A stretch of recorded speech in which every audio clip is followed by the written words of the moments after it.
पण मुंबईत टाटाची वीज महागण्याची शक्यता आहे।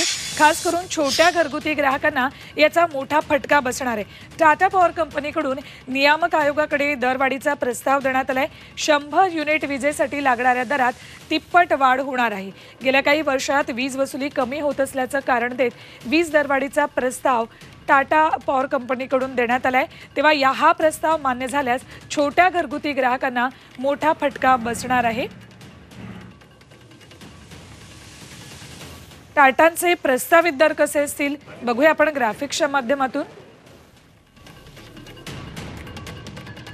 बघा 0 ते 100 युनिटसाठी आता नवे दर 4.96 म्हणजे 201% वाढीचा प्रस्ताव आहे। 101 ते 300 युनिटसाठी 66% वाढीचा प्रस्ताव आहे।